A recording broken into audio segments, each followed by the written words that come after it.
Okay बच्चों, आज अपन class 10 science का इलेक्ट्रिसिटी चैप्टर देख रहे हैं। बहुत इंटरेस्टिंग चैप्टर है। बहुत आसानी से देखेंगे, छोटी छोटी चीज़ों को लेके देखेंगे।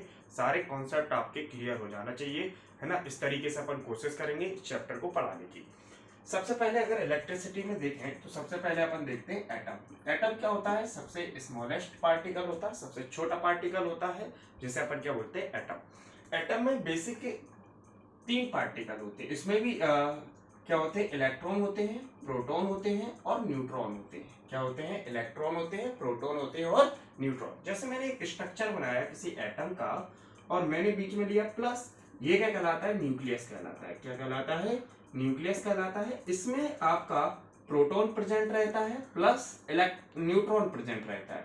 क्या रहता है? इलेक्ट्रॉन और सॉरी प्रोटॉन प्रेजेंट रहता है और न्यूट्रॉन प्रेजेंट रहता है। इलेक्ट्रॉन इसके चारों तरफ एक फिक्स ऑर्बिट में रिवॉल्व करता रहता है। क्या करता रहता है? एक फिक्स ऑर्बिट में क्या करता है? रिवॉल्व करता रहता है। Is that clear? इलेक्ट्रॉन पर अगर अपन देखते हैं तो इलेक्ट्रॉन पर आता है निगेटिव चार्ज। इलेक्ट्रॉन पर क्या आता है? Negative charge. प्रोटॉन पर आता है पॉजिटिव चार्ज और जो आपका न्यूट्रॉन है वो क्या होता है? न्यूट्रल होता है। वो क्या होता है? न्यूट्रल। अगर मैं बात करूं कि एक इलेक्ट्रॉन का चार्ज कितना होता है? -1.6 इंटू 10⁻⁻19 कूलम। कूलम क्या होती है? एसआई यूनिट होती है किसकी? चार्ज की। चार्ज की एसआई यूनिट क्या होती है? कूलम होती है ना बेटा। अभी अपन आगे और पढ़ते जाएंगे। और प्रोटॉन पर चार्ज होता है, यही चार्ज को अपन प्लस में कर दें तो ये क्या हो जाता है? 10⁻⁻19 कूलम हो जाता है। अगर हम और फर्दर चर्चा करते हैं, न्यूट्रॉन पर कोई चार्ज नहीं होता। अगर मैं बात करूं न्यूट्रॉन की तो न्यूट्रॉन पर कोई चार्ज नहीं होता। No charge. ठीक है बेटा। तो अपन ने समझा था एटम। एटम बेसिकली 3 चीजों से मिलकर बना हुआ है, इलेक्ट्रॉन, प्रोटॉन और न्यूट्रॉन। इलेक्ट्रॉन पर क्या होता है? नेगेटिव चार्ज होता है और प्रोटॉन पर क्या होता है? पॉजिटिव चार्ज होता है और न्यूट्रॉन पर क्या होता है? न्यूट्रल रहता है, कोई चार्ज नहीं होता। अगर हम बात करें, एक एटम मैंने बनाया है जिसका न्यूक्लियस जो होता है, आप हमेशा जानते होंगे एटम का न्यूक्लियस क्या होता है? पॉजिटिवली चार्ज होता है। तो या फिर अपन ये बोले कि पूरा का पूरा मास इस एटम का न्यूक्लियस पर क्या रहता है? कॉन्सेंट्रेटेड रहता है। अब इसकी अगर चर्चा करें, कॉन्सेंट्रेटेड क्यों रहता है? क्यों? क्योंकि प्रोटॉन क्या होता है? ज्यादा वेटेड होता है। ज्यादा वेटेड होता है। अगर अपन देखें प्रोटॉन का मास देखें तो प्रोटॉन का मास कितना आता है? 1.67 इंटू 10⁻⁻27 kg। और इसका अगर अपन देखें तो 9.1 इंटू मास ऑफ इलेक्ट्रॉन और मास ऑफ प्रोटॉन देखें तो कितना आता है? 1.67 into 10⁻⁻27 kg। Mass of electron 9.1 into 10⁻31 kg। तो आपको दिख रहा होगा यहां से कि प्रोटॉन ज्यादा भारी है। प्रोटॉन ज्यादा भारी है किससे? आपके इलेक्ट्रॉन से। तो आपने ये चीज देखी कि पूरा पूरा मास कहाँ कॉन्सेंट्रेटेड रहेगा? न्यूक्लियस पे कॉन्सेंट्रेटेड रहेगा, जहां पर क्या प्रेजेंट है? प्रोटॉन और न्यूट्रॉन प्रेजेंट हैं। और इलेक्ट्रॉन इसके चारों तरफ क्या करते हैं? फिक्स ऑर्बिट में क्या करते हैं? रिवॉल्व करते हैं। अगर अपन सिंपल सी बात करें, आपने क्या देखा? आपने देखा एक ग्रेविटेशनल फोर्स से अपन इस चीज को रिलेट करते हैं। जैसे आपने देखा सन है, सन के अराउंड सारे के सारे प्लैनेट्स एक फिक्स ऑर्बिट में क्या करते रहते हैं? एक फिक्स ऑर्बिट में या सर्कुलर पाथ पर क्या करते हैं? रिवॉल्व करते हैं। किसके कारण रखते हैं? जैसे सपोज करो सन है और अर्थ है। सन और अर्थ के बीच में कोई ना कोई फोर्स लग रहा होगा। कोई ना कोई फोर्स लग रहा होगा। तो आपने 9th क्लास में पढ़ा होगा, दैट इज ग्रेविटेशनल फोर्स, जिसके कारण सन और अर्थ इक्विलिब्रियम में आ जाते हैं और ये इसके अराउंड क्या करता है? रिवॉल्व करता रहता है। इसीलिए इसका जो पीरियड ऑफ रिवॉल्यूशन है वो भी 24 आवर्स क्या होता है? फिक्स होता है। अगर अपन यही चर्चा यहां पर करें कि सर इलेक्ट्रॉन अगर रिवॉल्व कर रहा है प्रोटॉन के चारों ओर, इलेक्ट्रॉन अगर रिवॉल्व कर रहा है प्रोटॉन के चारों ओर, तो कोई ना कोई फोर्स लग रहा होगा। कोई ना कोई फोर्स लग रहा होगा जिसके कारण इलेक्ट्रॉन इसी ऑर्बिट में क्या कर रहा है? रिवॉल्व कर रहा है, किसी अनदर ऑर्बिट में नहीं जा रहा है ना। तो जो प्रोटॉन और इलेक्ट्रॉनों के बीच में फोर्स लगता है वो अट्रैक्शन फोर्स लगता है। क्या फोर्स लगता है? अट्रैक्शन फोर्स लगता है। तो हमारे बच्चों ने क्या देखा कि इलेक्ट्रॉन और प्रोटॉन के बीच में कैसा फोर्स लगेगा? अट्रैक्शन फोर्स लगेगा। कैसा फोर्स लगेगा? अट्रैक्शन फोर्स लगेगा। तो सर हमारे बच्चों ने क्या बोला? सर इस इलेक्ट्रॉन और इस इलेक्ट्रॉन के बीच में क्या बेटा ये वाला जो इलेक्ट्रॉन है फुदक के इसमें पहुंचता है?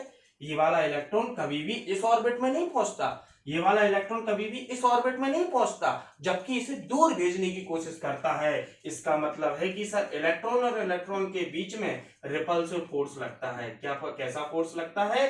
रिपल्सिव फोर्स लगता है। और प्रोटॉन प्रोटॉन के बीच में भी फिर हमने कंक्लूजन निकाला, कैसा फोर्स लगता है?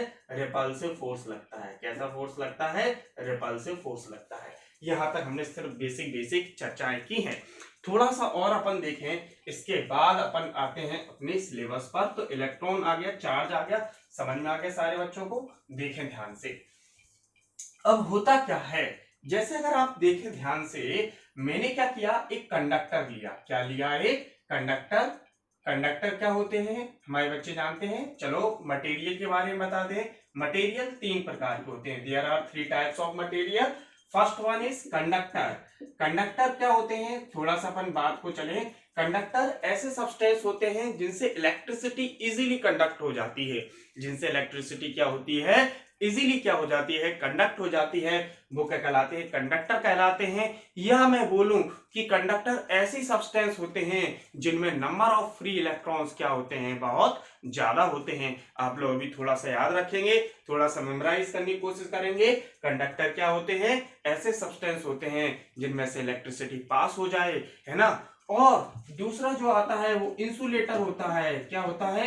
इंसुलेटर। इंसुलेटर क्या होते हैं? ऐसे सब्सटेंस होते हैं जिनमें से इलेक्ट्रिसिटी पास नहीं होती। जिनमें से इलेक्ट्रिसिटी पास नहीं होती। आप कितना भी टेम्परेचर बढ़ा लें, कितना भी प्रेशर बढ़ा लें, उस कंडीशन में भी क्या हो रही है? इलेक्ट्रिसिटी पास ना हो। ऐसे सब्सटेंस क्या कहलाते हैं? इंसुलेटर कहलाते हैं। जैसे अगर अपन एग्जांपल देखें कंडक्टर का, देखें बेटा, सिल्वर सिल्वर की कंडक्टिविटी सबसे ज्यादा होती है। याद रखें, अभी सारी बातें अपन पढ़ने वाले हैं। कंडक्टिविटी क्या होता है, रेजिस्टिविटी क्या होता है, अभी कुछ चीजें याद रखें। सिल्वर ऐसा सब्सटेंस मान लो, ऐसा मटेरियल मान लो जिसमें से करंट क्या हो? वेरी इजीली फ्लो हो, बहुत आसानी से क्या हो जाए? फ्लो हो जाए। वो क्या होता है? सिल्वर होता है। उसके बाद गोल्ड होता है, प्लेटिनम भी होता है ना बेटा। और बहुत अच्छा सब्सटेंस होता है, आप लोगों ने देखा होगा, कॉपर। क्या होता है? कॉपर। उसके बाद एल्यूमिनियम, ये तो आप ही लोग यूज ही करते हैं, है ना बेटा। कॉपर वायर, आप जाते हैं कॉपर वायर खरीद के लाते हैं, है ना, किसकी दुकान से? इलेक्ट्रिसिटी वाले की जो भी दुकान रहती है, जो भी शॉप रहती है ना, उस दुकान से आप कॉपर वायर खरीद के लाते हैं, एल्यूमिनियम का वायर खरीद के लाते हैं। इंसुलेटर क्या होता है? इंसुलेटर में हमारे बच्चे बताएंगे, रबर होता है, और क्या होता है? प्लास्टिक होता है, और क्या होता है? वुड होता है, लकड़ी, है ना। सारे बच्चे ध्यान से समझेंगे। अब उसके बाद आता है, थर्ड आता है सेमीकंडक्टर। सेमीकंडक्टर ये आपके 12th के सिलेबस में रहेगा, लेकिन मैं आपको डेफिनेशन समझा दूं। सेमीकंडक्टर क्या होते हैं? ऐसे कुछ मटेरियल ऐसे हैं बेटा जो एक पर्टिकुलर टेम्परेचर से पहले तो किसकी तरह बिहेव करते हैं? इंसुलेटर की तरह बिहेव करते हैं। और जैसे ही वो पर्टिकुलर टेम्परेचर हमने पार कर दिया, वैसे ही वो किसकी तरह बिहेव करने लगे? कंडक्टर की तरह बिहेव करने लगे, अपने में से इलेक्ट्रिसिटी को पास करने लगे। वो सारे के सारे सब्सटेंस के कहलाते हैं सेमीकंडक्टर कहलाते हैं। जिन सब्सटेंसों पे आपके मोबाइल बने होते हैं, लैपटॉप्स बने होते हैं, आपके जो भी आपकी मेमोरी चिप्स वगैरह होती हैं, वो सारे के सारे सेमीकंडक्टर सब्सटेंस होते हैं। तो सेमीकंडक्टर सब्सटेंस क्या होंगे सर? जो एक पर्टिकुलर टेम्परेचर के बाद किसकी तरह बिहेव करने लगे? कंडक्टर की तरह बिहेव करने लगे। उससे पहले किसकी तरह बिहेव करते थे? इंसुलेटर की तरह बिहेव करते थे। वो सारे के सारे सब्सटेंस क्या कहलाएंगे? सेमीकंडक्टर कहलाएंगे। थोड़ा सा और आगे अपन चर्चा करें। अपन ने चर्चा की मैंने एक कंडक्टर लिया। कंडक्टर लिया मतलब इलेक्ट्रॉन बहुत होंगे। कंडक्टर मतलब इलेक्ट्रॉन बहुत ज्यादा अमाउंट में है। इलेक्ट्रॉन क्या है बेटा? बहुत ज्यादा अमाउंट में है। और मैंने इसके अक्रॉस क्या लगा दी? बैटरी लगा दी। क्या लगा दी? बैटरी लगा दी। ये मैंने पॉजिटिव लिया, ये मैंने नेगेटिव लिया। जैसे ही मैंने ये बैटरी लगाई, ये किसका साइन है? हाई पोटेंशियल का। अभी अपन भी पढ़ने वाले हैं, पोटेंशियल पढ़ने वाले हैं। ये हाई पोटेंशियल है, ये लो पोटेंशियल है। ये हाई पोटेंशियल है, ये लो पोटेंशियल है। जब ये बैटरी लगाई मैंने, तो ये एक्चुअल में क्या है? पॉजिटिव टर्मिनल है, पॉजिटिव का साइन है। ये इसके अंदर के इलेक्ट्रॉनों को अपनी ओर अट्रैक्ट करेगा। अपनी ओर क्या करेगा? अट्रैक्ट करेगा। और इतनी हैवी तरीके से अट्रैक्ट करेगा कि यहाँ के इलेक्ट्रॉन यहाँ मूव करना स्टार्ट कर देंगे, यहाँ मूव करना स्टार्ट हो जाएंगे, तो यहाँ क्या होगा, डिफ्यूजन होगा। क्या होगा, डिफ्यूजन होगा और चार्ज प्रोड्यूस होगा। उस चार्ज से क्या बनेगी, करंट फ्लो होना स्टार्ट हो जाएगी। इस क्लोज सर्किट में क्या फ्लो होना स्टार्ट हो जाएगी, करंट होना फ्लो होना स्टार्ट हो जाएगी। लेकिन ये तभी तक होगा जब यहाँ का स्विच आप ऑन करे हो। ये देखो स्विच ऑन है, अगर मैं ऐसा सिंबल बनाता तो ये स्विच ऑफ होता है ना। तो ये क्या है, स्विच ऑन है, स्विच ऑन है तो करंट का कंडक्शन हो जाएगा। मतलब कि कौन फ्लो हो रहा है, इलेक्ट्रॉन फ्लो हो रहा है, इलेक्ट्रॉन फ्लो हो रहा है मतलब चार्ज फ्लो हो रहा है। तो हमारे साइंटिस्टों ने definition the, rate of flow of charge is called electric current. और कभी भी रेट की बात आती है तो हमेशा किससे डिवाइड देते हैं, टाइम से डिवाइड देते हैं। तो साइंटिस्टों ने क्या बोला कि the rate of flow of charge in any conductor is called electric current. क्या बोला गया, the rate of flow of charge in any conductor is called electric current. आप लोग स्क्रीन को पॉज कर करके नोट्स भी बनाते चले। क्या बोला मैंने, the rate of flow of charge through any conductor is called electric current. अगर एसआई यूनिट की बात करें तो चार्ज की एसआई यूनिट होती है कूलॉम। चार्ज की एसआई यूनिट क्या होती है, कूलॉम। और टाइम की एसआई यूनिट होती है सेकेंड, या फिर हम इसे बोल सकते हैं एम्पियर। क्या बोल सकते हैं, एम्पियर। एम्पियर नाम के साइंटिस्ट के नाम पे दे दी गई, इसका ऑनर एम्पियर पे गया। कूलॉम पर सेकंड इसकी अनदर यूनिट हो जाएगी। तो दोनों यूनिट का हम क्या करने वाले हैं, यूज करने वाले हैं। तो मैंने क्या बताया, डेफिनेशन क्या हो जाएगी, the rate of change the rate of flow of change the rate of flow of charge is called electric current. The rate of flow of charge is called electric current. Is that clear सारे बच्चों को। अब होता क्या है, Q किसके बराबर होगा, ये चार्ज किसके बराबर होगा कि t टाइम में कितनी number of electron positive terminal पर आए। Q का मतलब क्या होगा, चार्ज क्या होगा, एक इलेक्ट्रॉन से थोड़ी ना प्रोड्यूस होगा। क्या प्रोड्यूस होगा कि कई, ये देखो कितने भरे पड़े हैं, है ना। टी टाइम में कितने नंबर ऑफ इलेक्ट्रॉन यहां पर आए, पॉजिटिव टर्मिनल पर डिफ्यूज हुए, जिन्होंने करंट को क्या किया, प्रोड्यूस किया। और जिन्होंने करंट को प्रोड्यूस किया तो वो कितने होंगे, वो कितने होंगे, एन नंबर ऑफ इलेक्ट्रॉन होंगे। कितने होंगे बेटा, एन नंबर ऑफ इलेक्ट्रॉन होंगे। तो एक नया फॉर्मूला निकल के आ गया, एन ई अपॉन टी। यहां पर Q इक्वल टू क्या है, एन ई है। अब कई बच्चे ने पूछा कि सर E का मतलब क्या है, E का मतलब है charge of electron. Charge of electron अभी मैंने अपने बच्चों को बताया था, -1.6 into 10⁻19 Coulomb. Is that clear. यहां से हमारे दो फॉर्मूले क्लियर हो गए। पहला फॉर्मूला क्या हो गया, I equal to Q upon T, और सेकेंड वन फॉर्मूला हो गया I equal to N E upon T. Clear है। कई बार क्वेश्चन आ जाता है 1 एम्पियर को डिफाइन करो। क्या आ जाता है, 1 एम्पियर को डिफाइन करो। 1 एम्पियर को डिफाइन करने का सबसे अच्छा तरीका क्या होगा कि हम चार्ज को क्या रख दें, 1 कूलॉम रख दें, और टाइम को 1 सेकेंड रख दें। 1/1 क्या आ जाएगा, 1 एम्पियर आ जाएगा। इसका मतलब कि किसी भी कंडक्टर से यदि 1 सेकेंड में 1 कूलॉम चार्ज फ्लो होता है, then that current is called 1 ampere current. क्या बोला मैंने, if through any conductor in 1 second 1 coulomb charge is flow, then the current is called 1 ampere current. मतलब कि किसी भी कंडक्टर से 1 सेकेंड में 1 कूलॉम चार्ज फ्लो हो रहा है, 1 सेकेंड में 1 कूलॉम चार्ज फ्लो हो रहा है, तो जो हमें करंट मिलेगी that current will be 1 ampere current. वो करंट कौन सी होगी, 1 एम्पियर करंट होगी। Is that clear. कुछ न्यूमेरिकल्स देखते हैं, ओरली न्यूमेरिकल्स देखते हैं, इन दोनों पे ही न्यूमेरिकल्स देखते हैं, है ना बेटा। क्या बोला गया हमसे,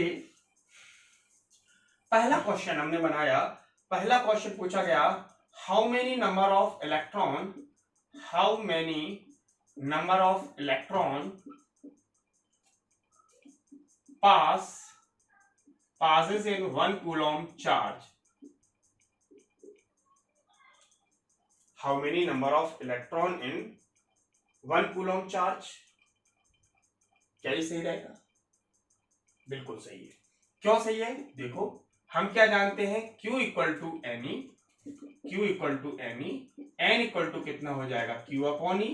Q कितना हो जाएगा, 1 कूलॉम, Q कितना है, 1 कूलॉम है, क्या है गिवन, गिवन देख लो, गिवन क्या है, Q 1 कूलम, यस और नो, नंबर ऑफ इलेक्ट्रॉन निकालना है, इलेक्ट्रॉन का चार्ज जानते हैं 1.6 इंटू 10⁻⁻19 कूलम। अभी देखो नंबर निगेटिव नहीं हो सकते, या फिर याद रख दो तुम तो, -1.6 इंटू 10⁻⁻19 कूलम।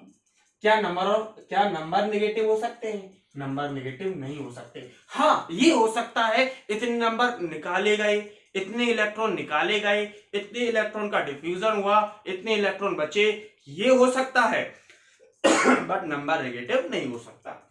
तो आप डिवाइड देंगे, 0.0 हटाया, 10 पहुंचा, 10⁻⁻19 ऊपर पहुंचा, तो ये क्या हो जाएगा, प्लस हो जाएगा, अपॉन में 16, 10 मैंने इससे क्या ले लिया, उधार ले लिया, तो 10⁻18, 16 का डिवाइड दो, बोलो बोलो, 16 का 100 से डिवाइड दो, तो कितना होगा, 16 6 जा 96, 4 पॉइंट लगाया 40, 16 2 जा 32, 8 80, 16 5 जा 80, कट गया, 6.25 इंटू 10⁻18 इलेक्ट्रॉन, यस और नो।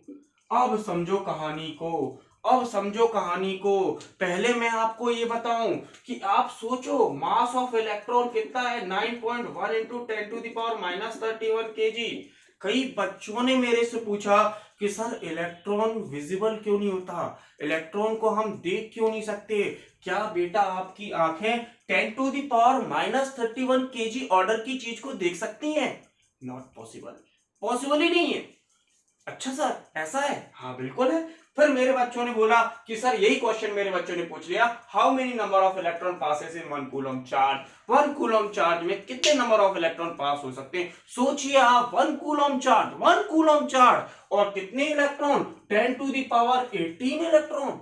हाउ, ये तो कैलकुलेशन भी नहीं कर पा रहा हूं मैं कि 10⁻18 का मतलब क्या होगा, इलियंस बिलियंस ट्रिलियंस क्या होगा, मुझे पता नहीं है। लेकिन मैं साइंस वाला हूं तो 10th के ऑर्डर में क्या कर दूंगा, क्वेश्चंस को सॉल्व कर दूंगा, जो कि है 6.25 इंटू 10⁻18 इलेक्ट्रॉन। क्लियर है? ऐसे आप कोई भी क्वेश्चन कर सकते हैं। कुछ मैं न्यूमेरिकल्स को की तरफ रुख करने से पहले कुछ चीजें बता दूं, कुछ चीजें 10th के बच्चों को नहीं आती। पहली चीज मैं आपको बताता हूं, मैं कहानी स्टार्ट करता हूं सेंटी से। सेंटी का मतलब क्या होता है याद रखना, सेंटी का मतलब कई बच्चे 1/100 बोलते हैं, यहाँ 1/100 से बात नहीं चलेगी, 10⁻⁻2 से बात चलेगी। याद रखना, दुनिया के सारे सेंटी, दुनिया के सारे सेंटी 10⁻⁻2, दुनिया के सारे सेंटी 10⁻⁻2, दुनिया की सारी मिली 10⁻⁻3, दुनिया की सारी मिली, जितनी भी मिली, मिली कूलम, मिलीमीटर, मिलीग्राम, जो भी है सब 10⁻⁻3 है, सब 10⁻⁻3 है। और चर्चा करें माइक्रो की, तो दुनिया के माइक्रो के लिए सिंबल यूज होता है म्यू, इसे बोलते हैं म्यू। कुछ मत करना, यू बनाते हो ना, एक पैर और पकड़ के खींच दो तो म्यू बन जाएगा, समझे कि नहीं समझे? इसे पढ़ते हैं MUE तो ये मिली स्मॉल m और ये हो गया म्यू 10⁻⁻6। फिर आता है नैनो, नैनो मतलब स्मॉल n 10⁻⁻9। दुनिया की सारी नैनो, दुनिया की सारी नैनो 10⁻⁻9 होती है, रट डालो। 1 पिको, 1 पिको कितना होगा, 10⁻⁻12। ठीक है, यहां तक आपकी कहानी के सारे न्यूमेरिकल हो जाएंगे। ठीक है, तो इसको भी, स्क्रीन को पॉज करके आप इसको भी नोट कर सकते हो। और आगे बढ़े, और आगे बढ़े, और आगे बढ़ते हुए हमारे बच्चों ने पूछा कि सर I = Q/T पे तो न्यूमेरिकल करा दो। मैंने कहा इस पे भी करा देंगे और इस पे भी करा देंगे, क्यों टेंशन ले रहे हो, अभी अपन खड़े खड़े बना देंगे। बोलो हाँ। मैंने बोला, मैंने फर्स्ट क्वेश्चन लिया, सेकंड क्वेश्चन अपना है एक्चुअल में। मैंने बोला कि किसी भी कंडक्टर से सपोज करो 60 कूलम चार्ज फ्लो हो रहा है 5 सेकंड में, तो वो कितनी करंट को कंडक्ट करेगा। मैंने क्या बोला, किसी भी कंडक्टर से 60 कूलम चार्ज फ्लो हो रहा है 5 सेकंड में, तो कितनी करंट को कंडक्ट करेगा। I = Q/T, डायरेक्ट लिख दें, कितना चार्ज कंडक्ट कर रहा है 60 कूलम, तो 60/5, तो कितना आ गया 12 एम्पियर। 12 एम्पियर ये बहुत बड़ी करंट है बेटा, याद रखना। आप लोग अपने घरों की रीडिंग देखो, 5 एम्पियर आती है, ये 10 एम्पियर 12 एम्पियर बहुत बड़ी करंट होती है। तो आई कितना आ गया 12 एम्पियर। एक रिलेशन होता है Q, आई इक्वल टू क्या होता है Q अपॉन टी, तो Q को अपन ने यूज किया तो ये आ गया आई टी। सही है कि नहीं है? यहां से भी क्वेश्चन बना सकते हैं। अगर अपन ने थर्ड क्वेश्चन देखा, थर्ड क्वेश्चन बिल्कुल सिंपल सिंपल से क्वेश्चन करा रहा हूं, जनरल प्रैक्टिस चल रही है ना, आपको प्रैक्टिस शीट प्रोवाइड कर दी जाएगी, आप लोग देखते जाइए। पहला अपन फर्स्ट सेकंड अपन सिंपल सा देखें कि किसी भी कंडक्टर से 5 मिली एम्पियर करंट फ्लो हो रहा है, ठीक है, 5 मिली एम्पियर करंट फ्लो हो रहा है 5 सेकेंड्स में। Then what is the charge flow through the conductor,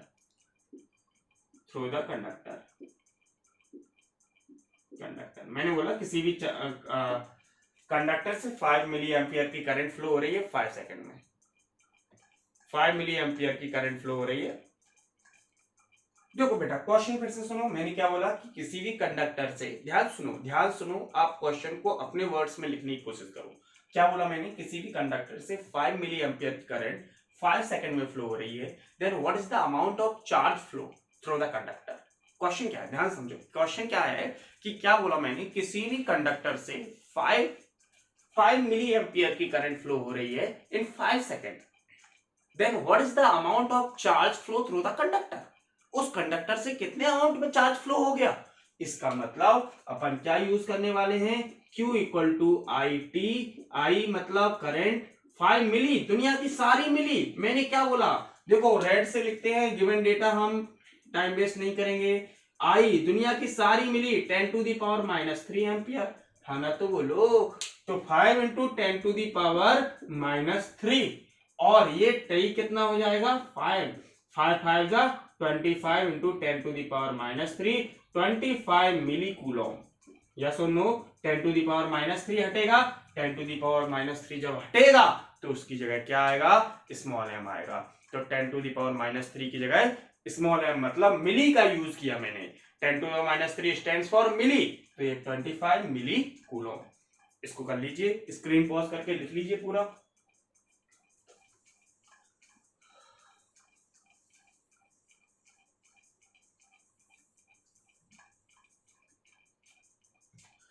next question अगर अपन देखें तो नेक्स्ट क्वेश्चन अपन इस फॉर्मूले पे बनाने वाले हैं।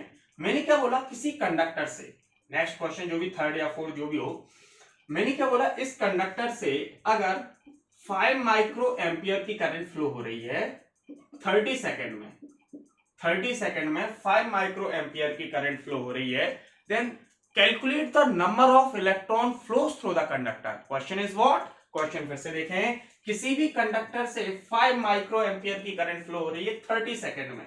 क्या बोला मैंने, किसी भी कंडक्टर से 5 माइक्रो एम्पियर की करंट 30 सेकेंड में फ्लो हो रही है, then calculate the number of electron flow through the conductor, मतलब कि उस कंडक्टर से कितने नंबर ऑफ इलेक्ट्रॉन फ्लो हो गए हैं। तो इसको देखने के लिए हमें क्या गिवन है, आई 5 माइक्रो एम्पियर, माइक्रो अच्छा नहीं लग रहा है, 10 टू द पावर -6 लिख दीजिए, कोई प्रॉब्लम नहीं है। आई इक्वल टू कितना लेंगे, n E upon t, I की वैल्यू कितनी आ गई 5 into 10 to the power -6, and e की वैल्यू कितनी जानते हैं हमारे बच्चे, 1.6 इंटू 10 टू द पावर -19, तो 1.6 into 10 to the power -19 upon T की वैल्यू 30। आप न्यूमेरिकल वैल्यू भी इलेक्ट्रॉन की यूज करेंगे ना तो कोई इश्यू नहीं आएगा, न्यूमेरिकल वैल्यू भी यूज कर रहे हैं ना आप, मैग्नीट्यूड यूज कर रहे हैं, कोई टेंशन नहीं है। तो ये कितना होगा, 30 इधर जाएगा, 5 into 30 into 10 to the power -6 upon ये नीचे आ जाएगा 1.6 into 10 to the power -19 equal to n। समझ में आया, ये यहां मल्टीप्लाई में, यहां मेरे सारे बच्चों को समझ में आ रहा होगा। अब मैंने क्या किया, n इक्वल टू 5 3 जा 150 upon 1.6 into 10 to the power -6, और ये 19 ऊपर जाएगा तो 10 टू द पावर प्लस का 19। यस और नो? इसको सॉल्व कर लेना, ये 1500 अपॉन 16 और ये 10 टू दी पावर 19 -6 कितना आ जाएगा 30। लगभग ये आ जाएगा आपका 9 टाइम्स जाएगा। एक 10 इसको उधार दे दें, थोड़ा सा फास्ट हो रहे हैं, थोड़ा स्लो कर देते हैं। 150 अपॉन 16 कर दिया, 1500 था, एक 10 इसको दे दिया, 10 टू दी पावर 14। इसको आप सॉल्व कर लेना, अप्रोक्सीमेट 9 पॉइंट कुछ आएगा। क्यों? क्योंकि परफेक्ट डिवीजन 160 है, 160 में से 16 कम किया तो 146, 146 से ये बड़ा है तो 9.34 के समथिंग कुछ आएगा। तो 9.34 इंटू 10 टू द पावर 14 इतने नंबर ऑफ इलेक्ट्रॉन। अब कई बच्चे पूछा sir electron is the smallest particle, it can't be ब्रेकन, इसको ब्रेक नहीं कर सकते। अगर इसका आंसर सपोज करो 9.35 इंटू 10 टू द पावर 14 आया, suppose 9.35 into 10 to the power 14 आया, इट मींस व्हाट कि लगभग 10 to the power 15 electron pass हुए। इलेक्ट्रॉन को आप सब पार्टिकल में डिवाइड नहीं कर सकते। आप जब फर्दर एजुकेशन करेंगे 12th में जब आप पढ़ेंगे तो आप एक क्वार्क्स वर्ड यूज करेंगे। क्वार्क में इलेक्ट्रॉन के चार्ज के सब पार्टिकल हो गए हैं, बट हमें कंसीडर नहीं करना है, हमारे एजुकेशन में इंक्लूड नहीं है वो वर्ड। कई बच्चे सोच रहे हैं क्या बोल दिया मैंने, कुछ हाइपोथेटिकल नहीं है, QUARKS क्वार्क्स। जब आप बड़े हो जाओगे तो अपने आप पढ़ लोगे, हमारे पढ़ाने से कुछ नहीं हो जाना, टेंशन मत लो। ये चीज याद रखें, इलेक्ट्रॉन बहुत छोटा सा पार्टिकल है, उसको क्या डिवाइड करोगे? मरे हुए व्यक्ति को क्या मारोगे? तो बहुत छोटा सा पार्टिकल है, उसको सब डिवाइड नहीं कर सकते। तो लगभग नंबर ऑफ इलेक्ट्रॉन कितने आएंगे? 10 टू द पावर 15 आएंगे। इज दैट क्लियर सारे बच्चे? ओके स्टूडेंट, है ना।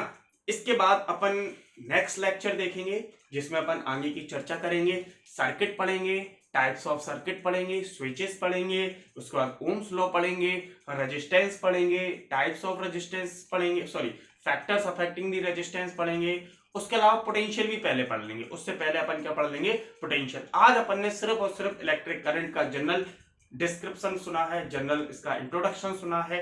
कल अपन जो नेक्स्ट लेक्चर अपन लेके आएंगे बहुत जल्दी, उस नेक्स्ट लेक्चर में अपन पोटेंशियल और पोटेंशियल डिफरेंस के बारे में बात करेंगे। ठीक है, आज के लिए इतना ही।